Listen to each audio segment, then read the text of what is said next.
All right, and hello. Good to see you guys, Arizona Cardinals fans. Welcome in. This is the Redbird Reboot. I'm Blake Murphy on Twitter at BlakeMurphy7, here to talk everything Arizona Cardinals. Joined today, but now Marcos, you have to remind me how do you pronounce your last name, just because I don't want to butcher it. Oh, it's Labrada. Labrada, yeah. I was gonna say it's like LeBron James then, so it's got to know. We're gonna have great content that's gonna be here. Pancake Soul or Soul Pancake, much easier to go by for the most part. But yeah, we've got some Cardinals football to talk here for this episode. We're also going to break down a bit of film, which is going to be super exciting. But the first thing I wanted to ask is, how are you doing, Marcos? And tell us a little bit about yourself, since you're a first-time guest on the Reboot. Well, as everybody knows, yesterday we just got beat up by a storm that just came out of nowhere. So just dealing with the whole cleanup of that. Um, so I'm a Phoenix native, born and raised here. I was a Cardinals fan since I always say the Anquan Bolden draft.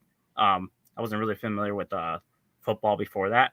And so that was the first time I ever took interest in anything. It was actually the draft that got me interested in wanting to follow the Cardinals. And I worked just, standard, warehouse job. Um, I've been there for like 5 years. So basically my life revolves around just going to work, trying to be a good dad to my kids, and just whenever I get a chance, just get a few hours in a film study every single game, and I'm excited to see what we have coming in the season. Of course, if NFL Plus lets us do it the right way. Yeah, absolutely. That's always one thing every year, it feels like, is that people are waiting to see that coach's film go up. And then when it does get there, it's just some sort of a mess. Yeah, it makes our jobs at least a little bit more difficult to be able to go and analyze. But let's open up and talk a bit about what we're seeing with the Arizona Cardinals so far.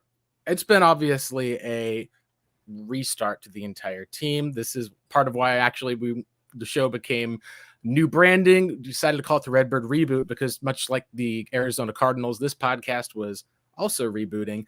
Wanted to at least ask you and get some of your takes on what we've seen with the Arizona Cardinals when it comes to what Monty and Jonathan Gannon have done post draft. We've seen a lot of people talk about their draft, people who liked the draft, what they did setting up the 2024. What have we seen, at least from the training camp until now, that you've liked so far, or just anything else that you've done? What are your initial thoughts? My initial thoughts is so I've kind of gone away from trying to make any type of decision making yet about both Jonathan Gannon and Monty Austin. For obviously we won't know what the results of their moves are until maybe a few years down the line, and obviously we could get a good look at the draft this year to see if the returns and all of the trades that we made, they have a positive outcome. Like, one of the things that I questioned was just the Paris Johnson pick, but aside from that, I mean, they are kind of signifying that, hey, we want to see if we draft a guy who's known as the best offensive lineman, if he could take over long term. I think that's the plan, at least, because DJ Humphries, as we know, had his injury history. But I really liked what they did with the picks of Michael Wilson. I'm really high on him, and of course Keitrell Clark. I'm his biggest fan. So going forth, those two are just my top picks. And as far as Paris Johnson is concerned, I want to see consistency with him. So I'm excited to see where his learning curve goes. I'm not expecting him to be an all pro from day one, but I'm expecting him to get out there, get his feet wet, and just start improving from there. So I like those. I don't necessarily agree with some of the moves that Monty has made, but it's kind of signaling that they are going into a new direction with a new era. So if that's what it takes, as far as he has it all across the board, where the culture said hey, we're not going to tolerate bad performances and stuff. If you're on this team, we need you to give it your all. Then you know what, I'm going to be all for it. Yeah, I think that so far what we've seen is that they've wanted to kind of have a veteran presence, but also be able to go a bit younger with some of what they've been able to do. I'm going to pull up real quick with some of their depth chart just so we'll be able to see. Let me see if I can get one of the areas at least with that. But one of the things I thought was very interesting about what Monty Ossenfort was able to do was that he's been able to back up a lot of these young players with veteran starters. So as you can see here, you've got a young guy with Clayton Tune. They bring in a veteran in Joshua Dobbs.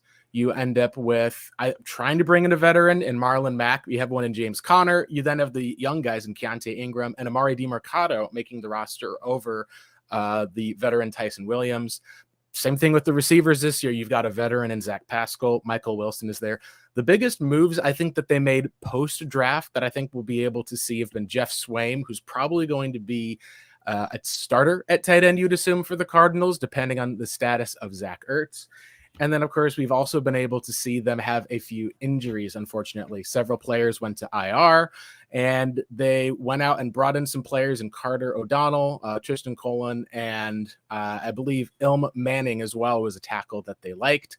Lot of claims that they made on the offensive line trying to bring in. You can see now they've got technically 4 centers on the roster, one, of course, going to IR. They didn't do as much, I think, with the actual defense itself. Really, what they did do is they kind of kept it at par and brought in a Kayvon Wallace. Now, obviously, this is after the trades of Josh Jones and Isaiah Simmons, and then bringing in Josh Dobbs. We'll get to that in a second, but is there anything else that you feel like as far as where the roster stands heading into week 1 that you either liked or felt the Cardinals should have done a little bit more?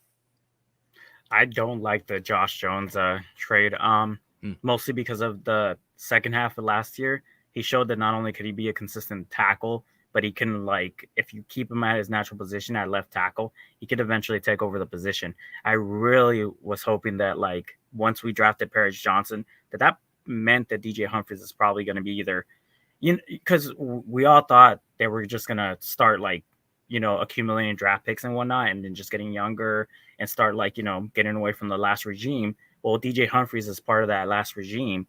Mm-hmm. And Josh Jones, we know he hasn't had the best development, especially since he's had to sit behind like Calvin Beachum all those years, and of course DJ Humphries. But once DJ got hurt, look, we got Josh Jones, and he played admirably for the amount of time that he's had and snaps. So I didn't like that at all. I don't know what they were trying to figure out with that, but DJ Humphries is now the left tackle for the future. Maybe Paris Johnson can push him out of the left tackle position. That would at least justify the move up to get him. I mean, you'd want him to be your franchise left tackle. Yeah. Of course, I'm never going to be okay with the Isaiah Simmons pick. I think, the sending him off for a 7th round pick when, like, you're basically signaling that, like, well, we don't want him on our roster. So he performed badly.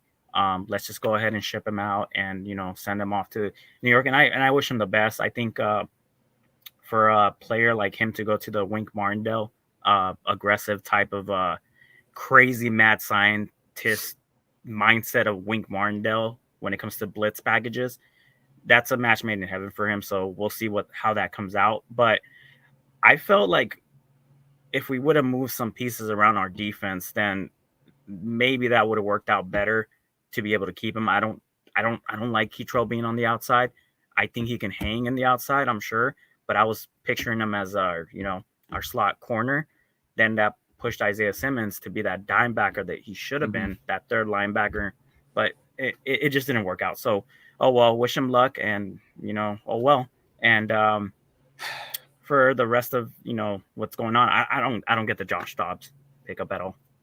Yeah, the biggest thing I think that a lot of people have said is if the Cardinals were going to make this move, why wasn't it done earlier? What was kind of the point behind all of it? It results in Colt McCoy being cut from the team. And a lot of people immediately looked at that and said that the Cardinals, this is a tank move. You're taking the most experienced quarterback off of your roster. Now, that being said, for people who attended Cardinals training camp at State Farm Stadium, people who went and saw most of the off season, Colt McCoy had been splitting first team reps and a lot of days getting a lot of rest. He had issues as far as with his shoulder, He didn't come up necessarily on the injury report because there isn't an injury report in preseason. But like first practice I went to, you're seeing the team do their walkthrough, kind of just the typical installation. Colt McCoy gets the ball, drops back, and then points. Doesn't throw, doesn't actually use his arm, just points to where the ball would be going. So you can tell at least from that, and then seeing over time, I think the Vikings practices where we would see several times that he would just be trying to get the ball a bit further downfield. And it was like late Peyton Manning in like the last year of his career where he led the league in pick sixes. Ball just would float easy for defenses to pick off. Yeah, it just looked like he was done out there. And so I think a lot of people were looking at this and arguing that maybe it's not cutting Colt McCoy that I think would be the move that people are saying for the Cardinals trying to race to the bottom, which I don't think any Cardinals fan has agreed with that being the approach. But it does feel like that if that was where they were with Colt McCoy and either they trusted him or that they didn't bring in someone up until Josh Dobbs, then it really makes it feel like that either they whiffed on that with Colt McCoy or that they just really were not able to bring in another veteran quarterback at the end of the day. And I think that just speaks to the state of this Arizona Cardinals roster in a lot of ways. Steve Keim had tied Colt McCoy to a multi-year deal. They had to go out and get another rookie in Clayton Tune just to have someone with a bit more physical talent than Trace McSorley, who we all saw him last year in the Buccaneers game, and he was very quickly moved on from for David Blau, who the team did release also.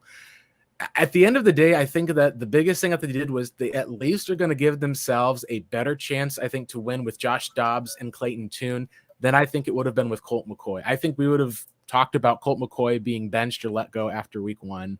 And as a result, I really can't fault the Cardinals for the move that they've made. It's just a bummer that it's come to this point in their season.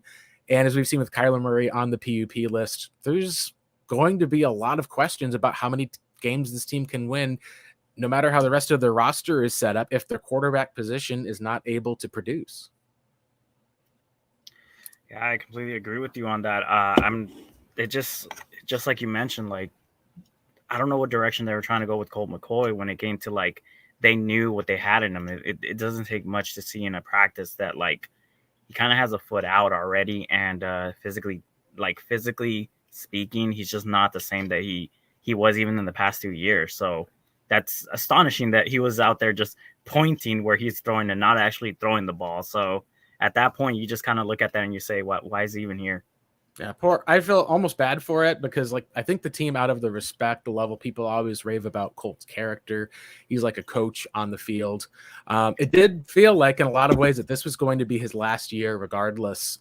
He had already been calling games for USFL. He'd already been on the Underdog Fantasy. He's got a new podcast set up that he's going to be on. So you already felt like that there's that post-career media leap that players can often take. Some of them will do it while they're still active. Others will end up kind of reaching that point of their career where they know it's about time to take that next step. I did want to at least also check on one other thing I think that a lot of Cardinals fans have been wondering about has been with this team. What are you going to see at least from the, not just the offensive weapons, but from the approach in general? How much of this is going to be setting things up for Kyler Murray? How many things are going to be different? There's kind of an interesting angle for Cardinals as far as we're either seeing them adopt a brand new system. It's much more of that Kyle Shanahan running a lot of zone read off tackle, using a strong play action game from under center. And then there's other areas of adjusting to the players that you have, and some of that we've seen where the Cardinals on the defensive side have still been running a 3-4 defense, having 4 people at least for the most part as far as whether that typical linebacker spot. We've seen a couple of the looks where every team you can argue is hybrid, but really they haven't made that entirely full shift to having 2 stand-up defensive linemen in the middle of the field, kind of lining up at those 3 techniques. You've got a full-on nose tackle in Lucky Fotu, who's finally maybe in his natural position, and I think that's a good adjustment for the coaching staff to have.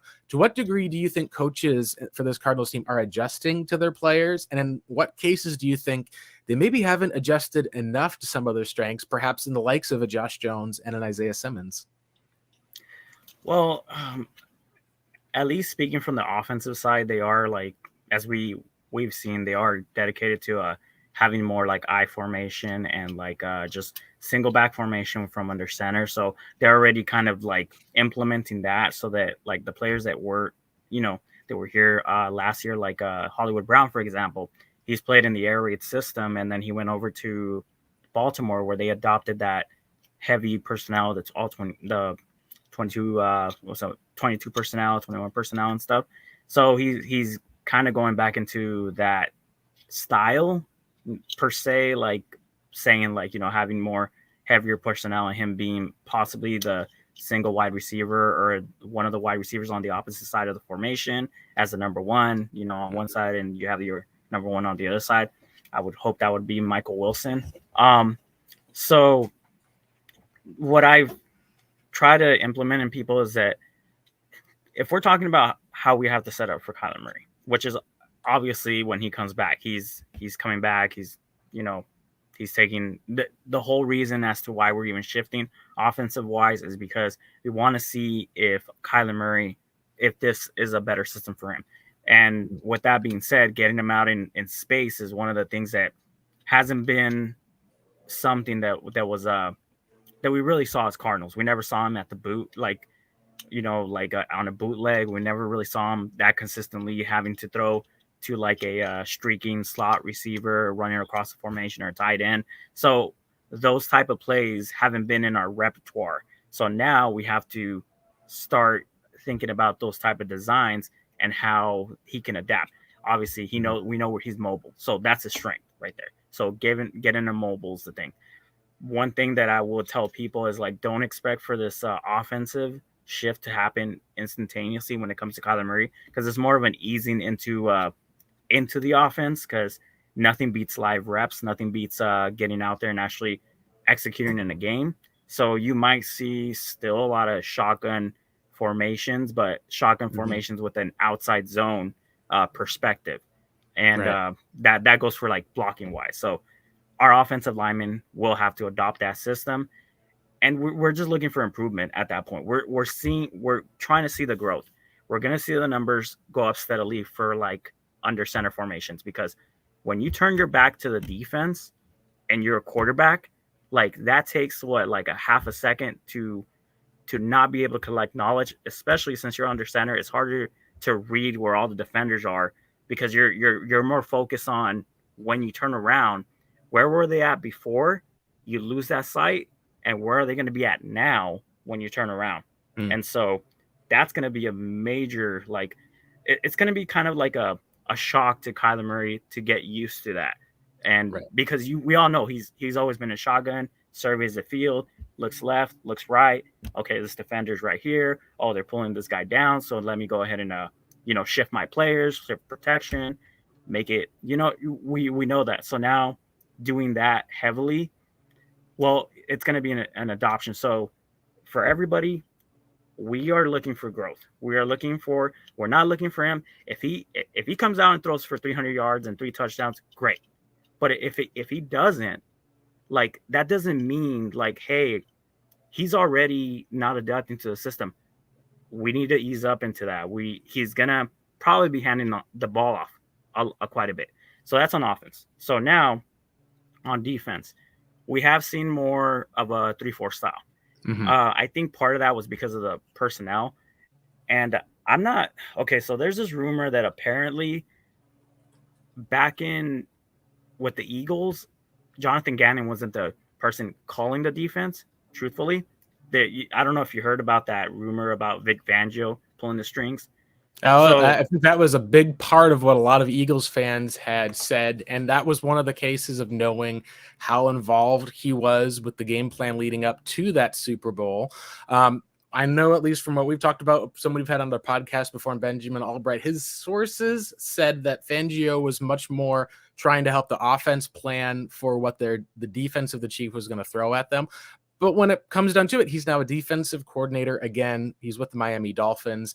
It is one of those things, at least, of where you can see with how Jonathan Gannon leaving the Eagles, and they're basically not sad that he's gone. Unlike, Cardinals fans, when Todd Bowles left a few years ago, there was a sadness that I think a lot of fans felt when he was leaving, because he did such a great job with not as much to work with in 2014. But definitely something I think it's always going to be at the mind of Cardinals fans and Eagles fans with that Super Bowl. Anyway, you were Yeah, saying.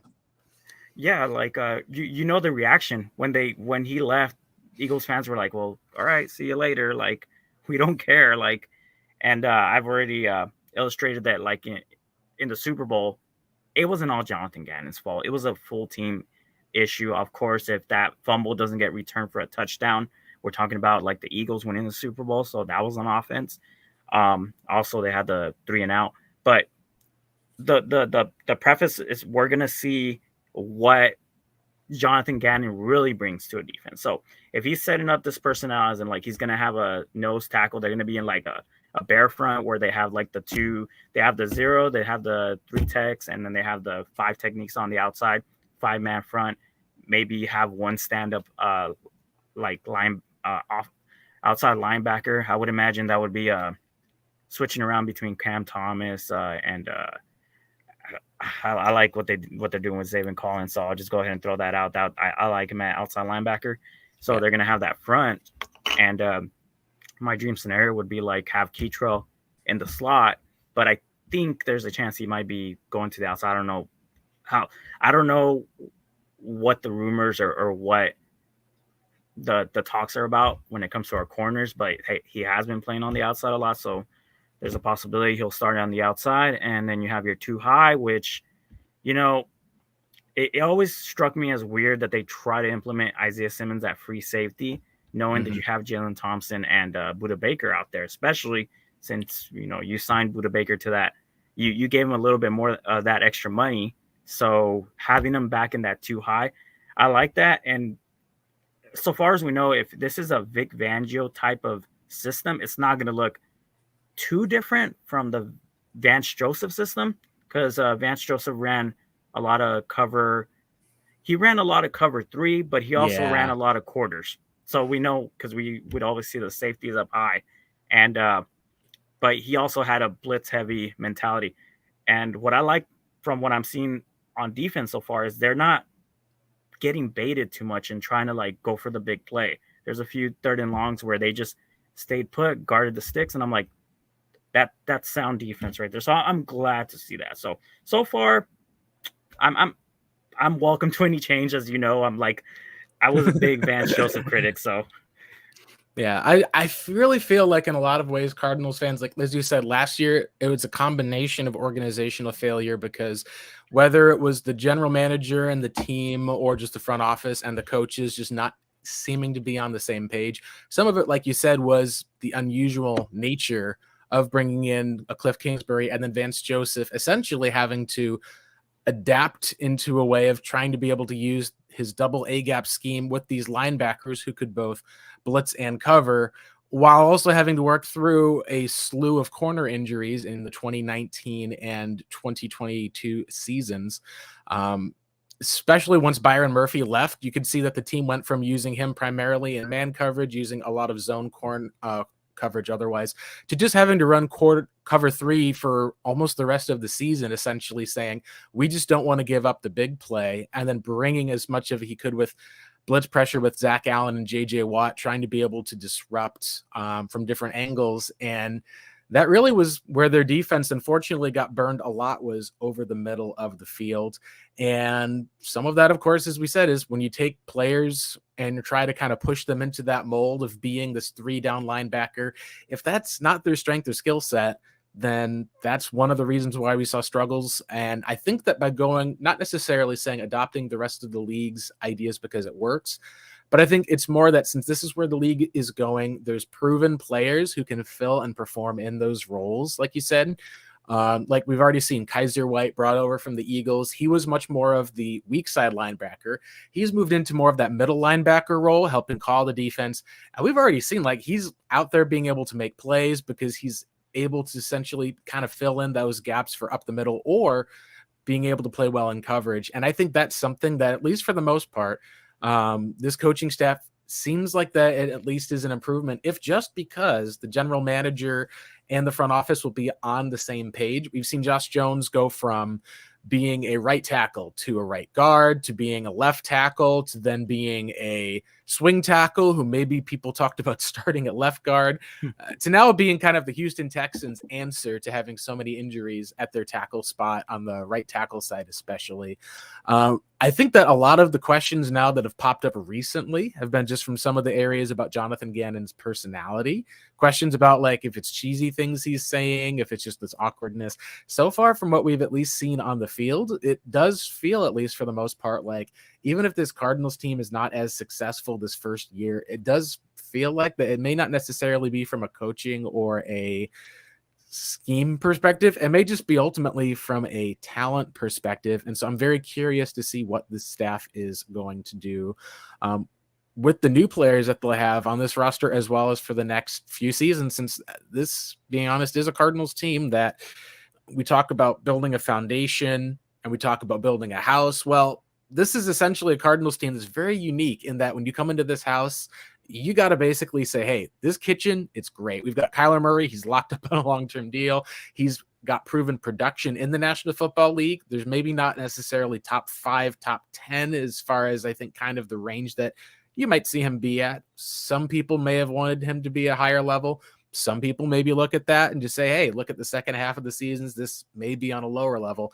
Either way, that kitchen is really nice. It just got redone. But whether it's the rest of the walls, the house, what we've seen the Cardinals do is kind of realize that in order to get this house in good working order, you got to kind of go to the foundation, make sure that foundation is solid and see that that's the case first. And to that degree, if you want to call that tanking, I think that there's a lot of NFL fans who ultimately would prefer to say tanking over rebuild because it's a bit juicier. It's a little bit more like, ooh, this team is going out to intentionally lose. It's a little bit easier to say that than it is to say, hey, we're going to spend a year leveraging, paying off, debt and making sure that we do all of these renovations before we open up our house for more guests to come in. That just sounds so boring, Marcos. It sounds boring to me. Do you think that this is more of an actual tanking effort by Arizona for the future, or have you seen signs of this being more of that rebuilding, renovating process and taking over from Steve Keim? I'm seeing more of the rebuild. Of course, people can speculate. We don't know for sure. I'll make that call like 5 games or 6 games in the season when we're losing like obvious we're having obvious losses. Then you can kind of pick it out. You can kind of say, okay, well then that's the direction they're going. But for the moves they've made, I don't see that. Even though like the national media has speculated so far, like they've talked about, would it even be smart if they even bring back Kyler Murray? I'm like, well, we don't know what his time frame looks like. Yeah, sure, it takes like about a year to be able to recover from that, but we don't know what's really going to go on. We know that he's not going to be playing for the first 4 games. That's what we know. That's what's set in stone. But after that, we don't know what the intentions are. So I'm not going to make an assessment of like, hey, they're clearly tanking by the moves, because some of the players that they had, it wasn't like they traded away Josh Jones and had nobody at left tackle. We have DJ Humphries. Same thing goes with Isaiah Simmons. We didn't trade him away and not have any person that can at least play not his position, but like play in the position where if you trade away an Isaiah Simmons, this defense automatically looks like top, like bottom, like 5 or whatever. Like we can't say that right, because he was already playing an unnatural position where he was already at. So like the bar was set in the same spot. So with those trades, it's harder to go lower sometimes, at least when you're already at one of the lowest points that you can be at as a franchise, having 4 wins last year. And being perfectly honest, one of those wins against the Oakland Raiders was defense went and locked the Raiders down, and you ended up seeing a lucky turnover at the very last part of the game after Kyler Murray runs around, scores some crazy 2-point conversions, and then, of course, a fumble by Hunter Renfrow when the Raiders were all about to be in field goal range gets you that extra win. Otherwise, it really was a team that had been kind of held together with duct tape and 1-year deals.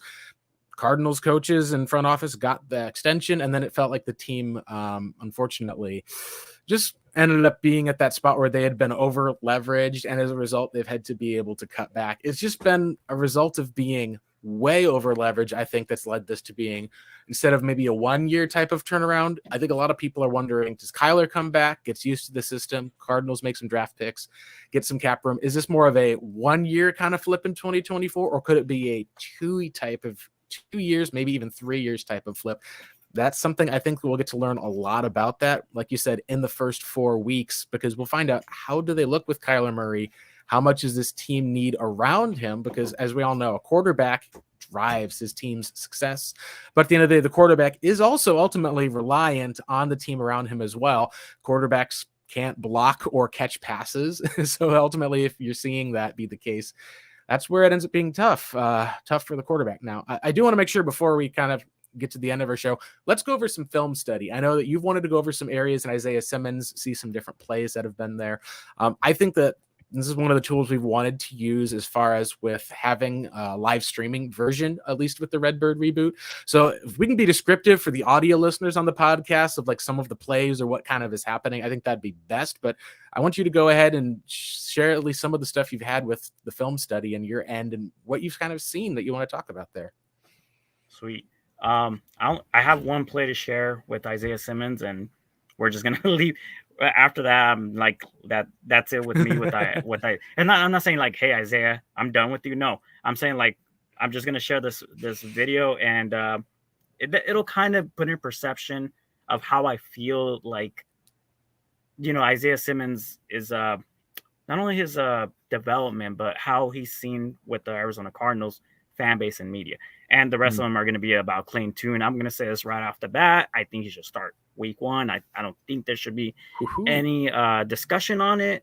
I don't know anything about Josh Dobbs or anything, but I am very impressed with what I've seen from Clayton Tune in that Vikings game. Yeah, awesome. Hey, why don't you get that pulled up here on your screen, so that way we can get that shared, and I'll get that added in here to your stream. There we go. We go. Awesome. Yep. Let's go. All right. So this first Isaiah Simmons clip, it's the TD that he per se gave up. So the reason why I'm saying per se is because from the broadcast view, if you watch the same play, this is where you saw Patrick Mahomes scramble and kind of get loose to the right side of the field, which is the field side, which is up here. So he buys the time, and you see, what was his name? Justin Watson, I believe. Watson 84. Not sure. Yep. Yeah, 84. So he runs kind of like he looks like he's gonna run like a corner route, but he stems it to the inside.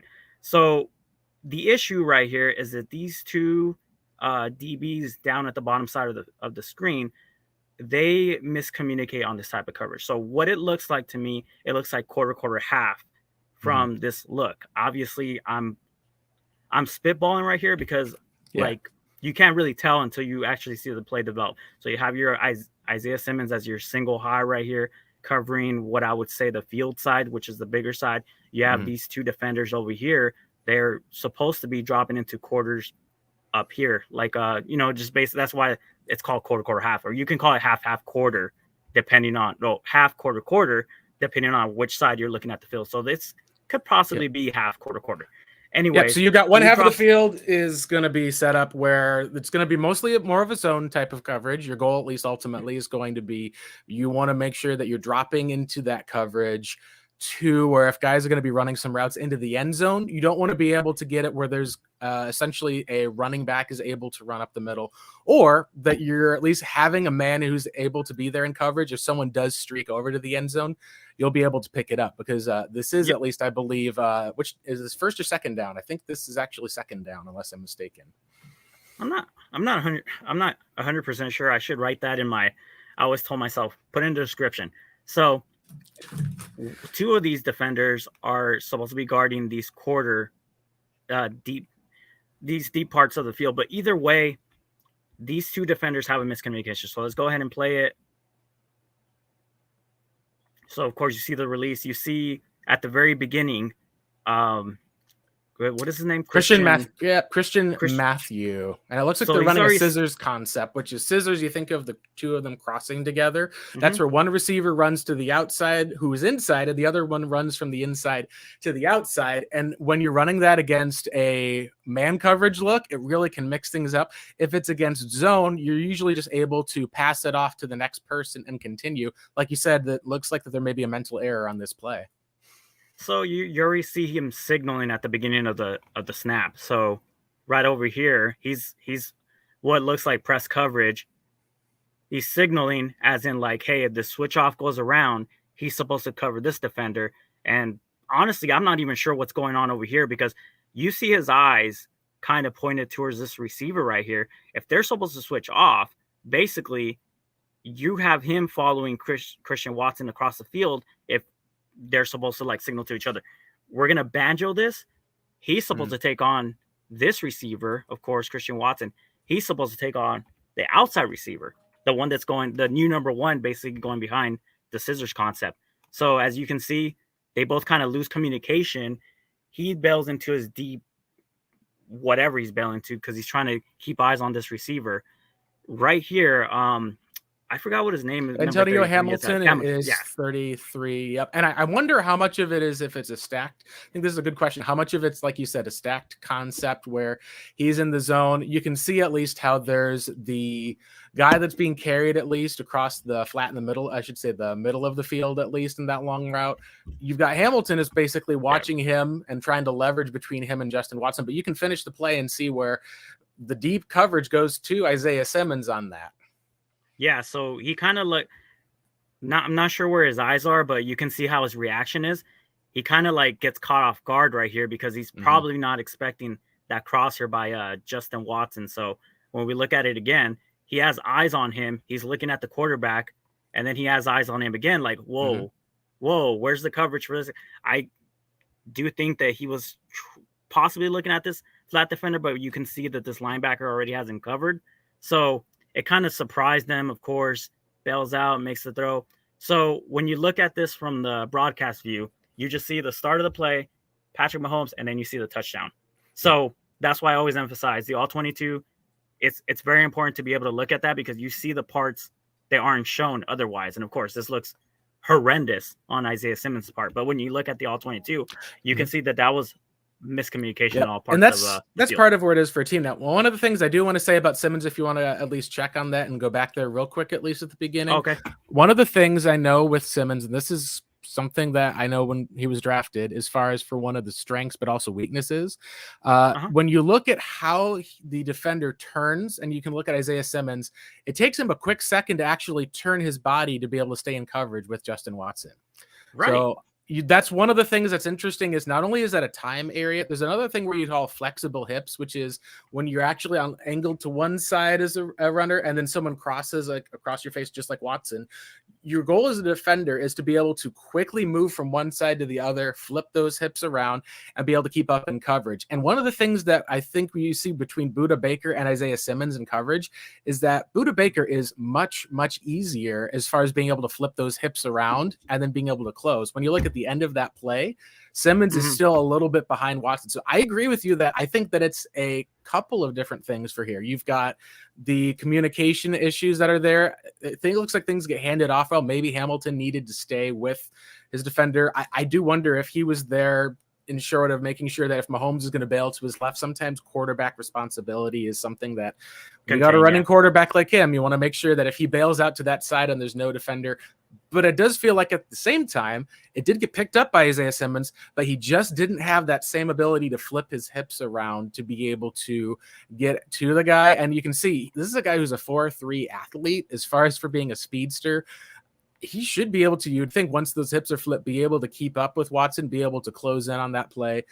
I think that that's just one of the cases, at least, where you can say that it's both a combination of not the same type of skill set of strengths, while at the same time, it's also a place that we've seen of with at times in coverage, Isaiah has had some weaknesses, I think, as well. And I think that all goes into the evaluation of the player. But I do agree with you that when you're talking about these things, you always want to make sure you take a look at the all-22. I'm going to go and pull up at least another play that we have here just from earlier against Mahomes. This is one that I think is interesting because it shows some of the areas of whether it's instincts or other coverage mix-up.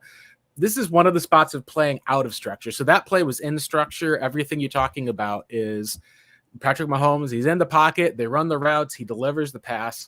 They can see that they're pointing out that they've got a little bit, at least here, of a coverage mix-up right when he bails the pocket. They get some pressure on him with Dennis Gardeck. You can see that they've got a couple of players, one watching Patrick Mahomes, and then Isaiah Simmons in the middle here. He's also watching Patrick Mahomes. This is where you can see Travis Kelce ends up slipping out right there, and Mahomes just makes a incredible type of throw.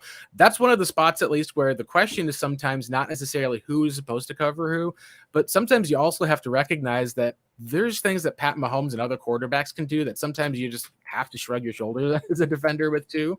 You can always go back and after the film say, hey, right here in this spot, you just had Travis Kelce cross your face. He's getting open. Where's Isaiah Simmons' eyes, despite the coverage? He's on the quarterback in Patrick Mahomes. So sometimes you want to say that as far as the coverage, you read the quarterback's eyes, you drop into more of that type of a position where you're able to get in between the quarterback and where their eyes are looking, just because if they're looking for Travis Kelce over the middle, you want to get in the way. He's looking at Patrick Mahomes running to the outside, and you've already got a defender in Keitrell Clark who's over there. Now, normally, this is one of those plays where if you're talking about Colt McCoy or you're talking about another quarterback, they're not going to make this dime pass right over here for the most part, across their body, but it's a blown coverage. If Isaiah had gone with Kelce and Mahomes tried to basically float that pass, he would have had to put a lot of juice on it. Kelce even scoops it up off of the ground, and they're able to pick up the first down with a big play, although a nice tackle from Kaiser White there. Yeah. That's one of the things that when you're talking about with play is not only is there a lot that goes into defense, one of the things you can at least say is at the end of the day, football players have to have some of those plays they can make that are instinctual. You have to see sometimes the guy like a Tyrann Mathieu back in the day sometimes would recognize and go, oh, hey, this is what I need to go. They love to have those broken plays where Travis Kelce will just go and try to get open. I got to stick with that guy. Instead, you've got 4 players you can see around here with Patrick Mahomes. Yeah. And he's able to just get a pass to an open Kelce. No one's even looking at him. This is something I think ultimately that talks about with discipline as a defense, where it can be both a learning tool, but also a place where, hey, whatever the case was with that coverage, Simmons, at least in that regard, just was not able to get into the right spot at the right time. That's something that I think you can always say the pros and the cons of each player is that on one hand, you're going to end up seeing struggles. And on the other hand, you're going to end up seeing some little wins that are there. I did want to go over one more play. I think that I had here, since you just went over that touchdown look. Let's go back over here to, so this is one of the plays that gets into close in, at least overall on, this is one of those little smaller swing passes. This was Shane Buechele. The Chiefs, after Patrick Mahomes are there, start driving down. Just a little drop back, gets the ball out over there pretty quick. You can see, at least with Simmons trailing a little bit in coverage as far as the responsibility. You take a look now at the all-22 of that picture here. And let's see, there's the next play. So this is part of just playing the safety position. You can see they've got 2 receivers stacked up over here. Simmons at least draws the coverage. Obviously, this is with backups. It's not with the starting unit the same way, but this is part of with when I said that I thought Simmons could be a safety.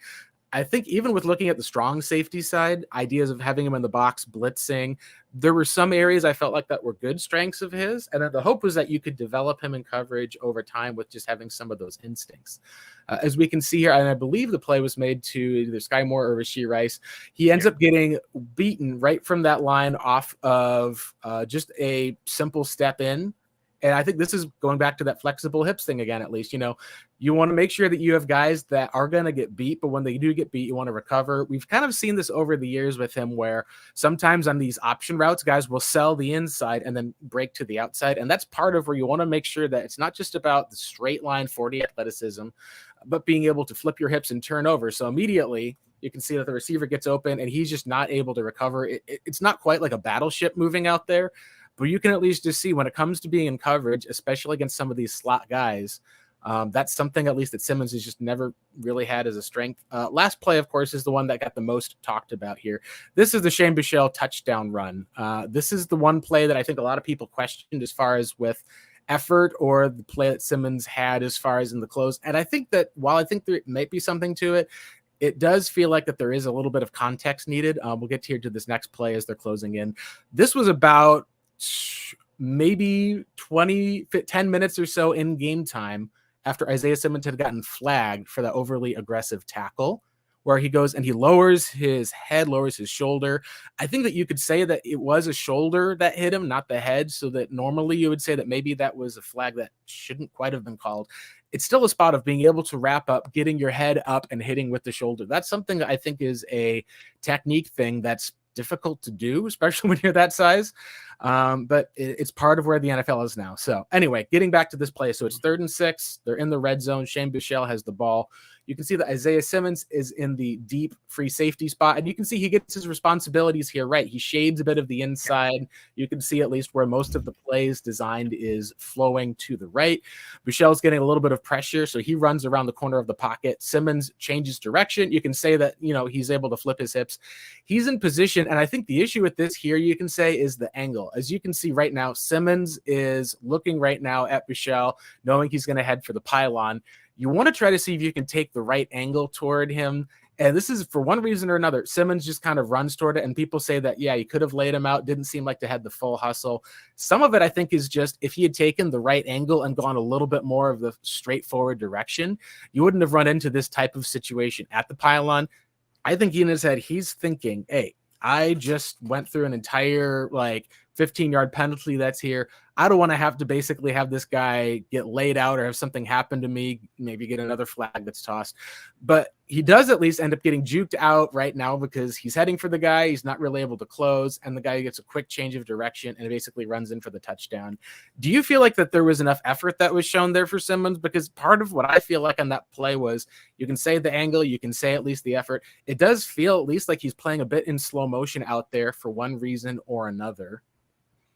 Well, on that one, he so this is what I understand from Simmons and what I was able to pick out, which is why I'm going to go over a philosophy that should have been picked up with the pick of Isaiah Simmons and understanding how to develop him. He does have he doesn't seem to have somewhat of a mid gear. So if you see he's taking off full speed, but you also got to remember he has 238 pounds, 240 pounds on thin legs. We can all see him as he doesn't look like the prototypical linebacker. He looks more like a oversized defensive back, but he's still carrying a lot of weight. So he's taking off over here, of course. Once he's taking off, maybe he's thinking attain. Maybe he's thinking, oh, hey, I'll get to the line so that way, we can able to stop. Because if he takes the deep angle and he's wrong about it, then, he surpasses him. Either way, but go ahead and keep playing it. And then you'll see when he tries to slow down, yep. He's going full speed. Oh. And he's like, oh, no. And exactly. So he's like, oh, I'm 238 pounds of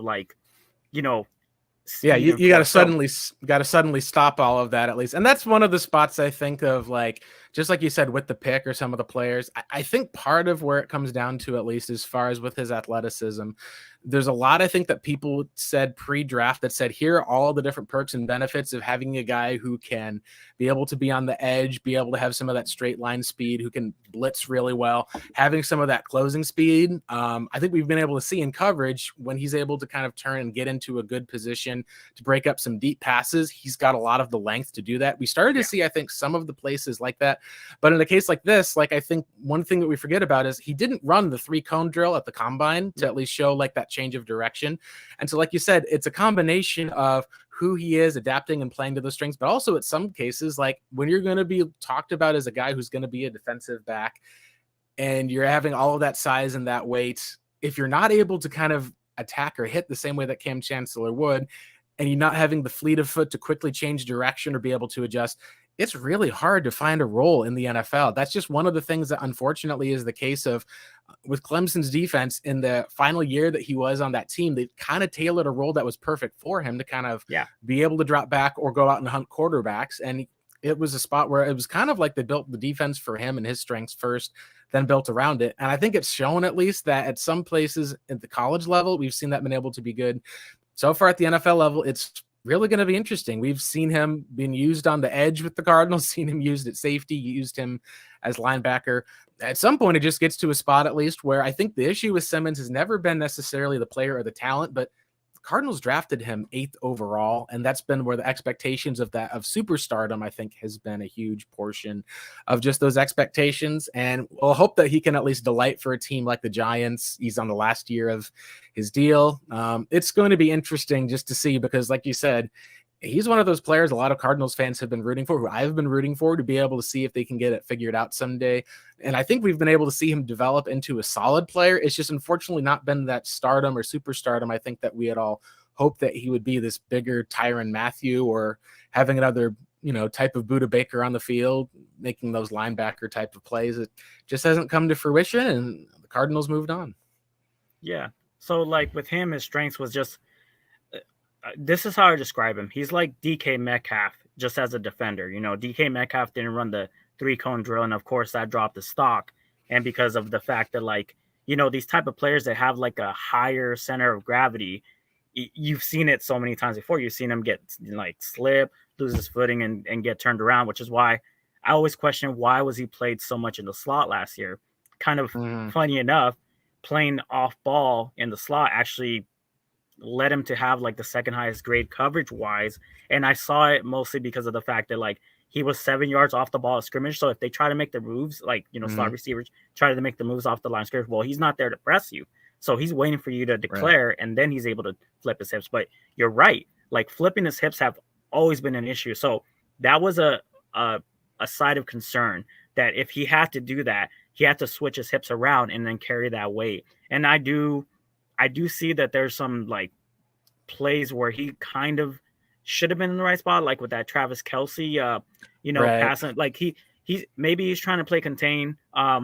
Maybe he just saw it as hey, Patrick Mahomes is known for taking off, but he's also known for passing. So the fact that Travis Kelce was able to slip under pretty much all our defenders, that is a situation where I think of moving him around so much was the issue, because when you move them from detriment.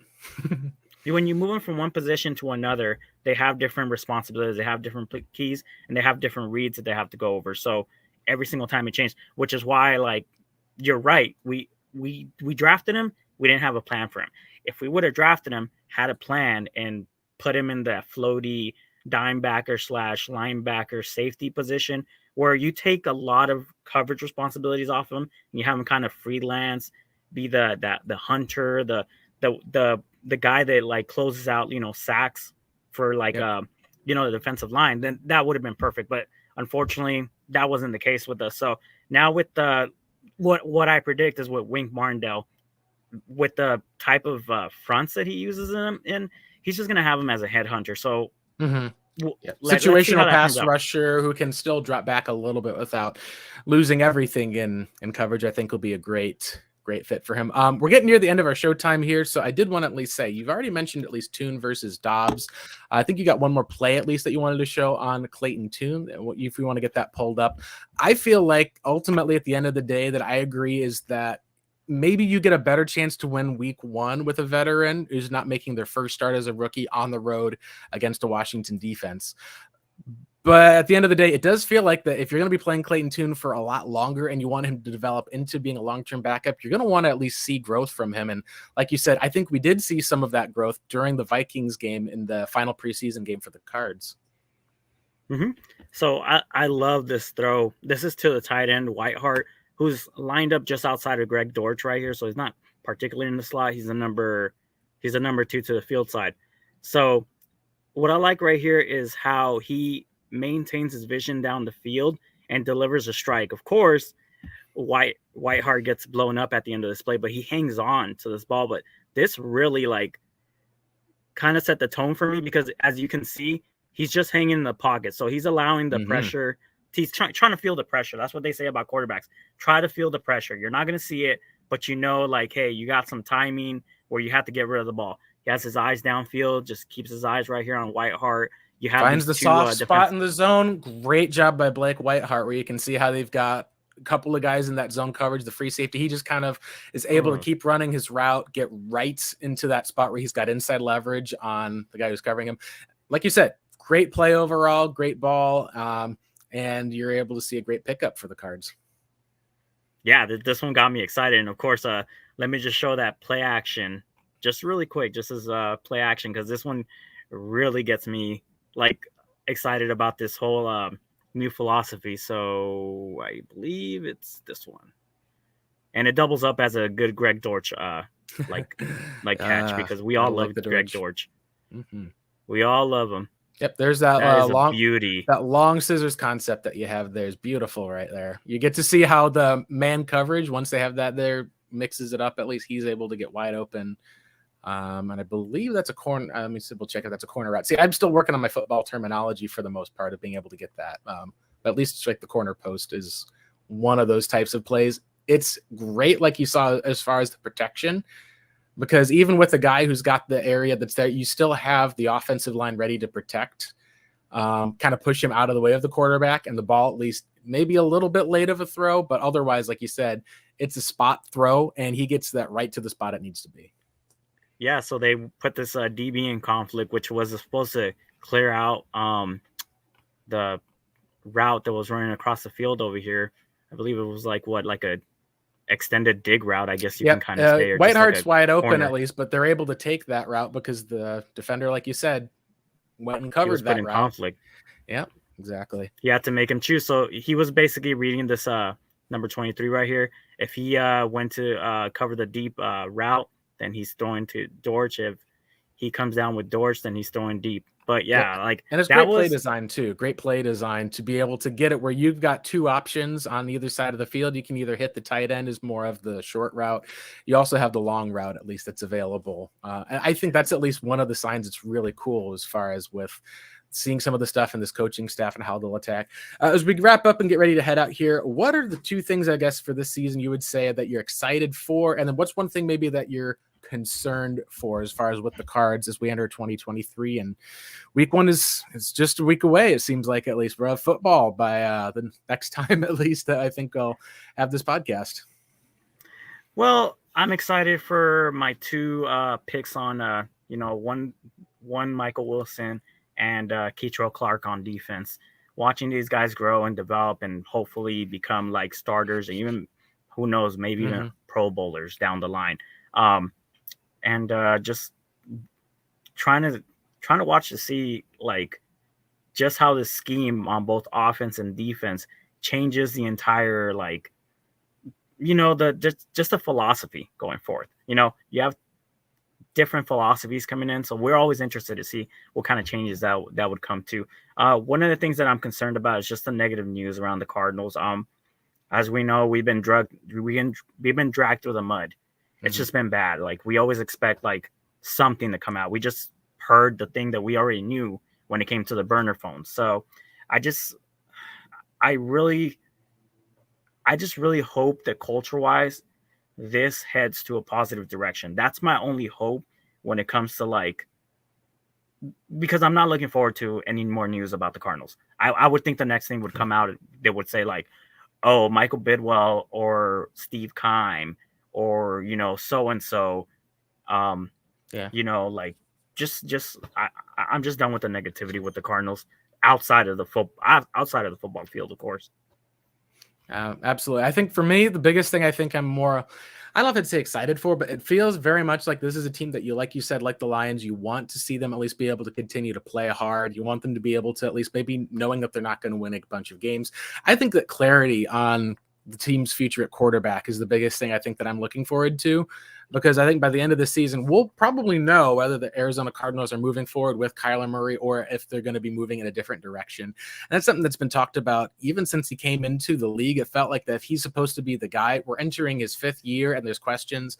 Some of that now we can look back, and I want to be able to make sure we know, hey, this was a rough situation, a rough coaching staff. You finally maybe have adults that are like in charge overall, again, looking after his development. And then just seeing how he comes back off of the ACL. There's a lot of quarterbacks in their first year can have a lot of struggles. How do they adjust and utilize him?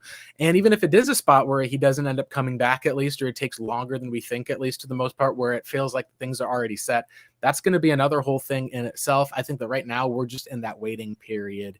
Waiting for the Cardinals to be able to make that move, whether it's going to be in a positive direction or if we're going to be here like kind of seeing this team, stay in the basement, but with or without hope. I think that's the biggest things fans want to have is a bit of hope.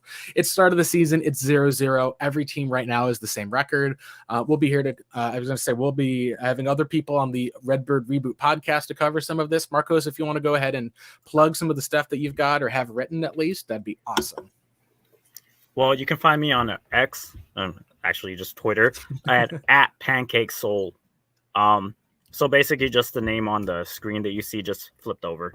And you should be able to, I believe that's my Twitter handle. I got to double check, but if not, then Blake Murphy already put a tweet out there and stuff. So he already tagged me in it. So that's where you can find me. You can also find me writing for AZ Sports Underground. And hopefully, we'll be seeing more of this film study come across the, the community as a whole. Absolutely. I think that'll be great. Yeah. And you can also, again, follow me at Blake Murphy 7 on Twitter. Make sure you find all of our shows that we have on the Redbird Reboot. Will be at revengeofthebirds.com. A lot of great writers, a lot of great content going on there. If you want to at least watch some of the video that we have for those, obviously you can find those accounts, or you can even go on YouTube now. I'll be able to check out the Redbird Reboot for some of that film study.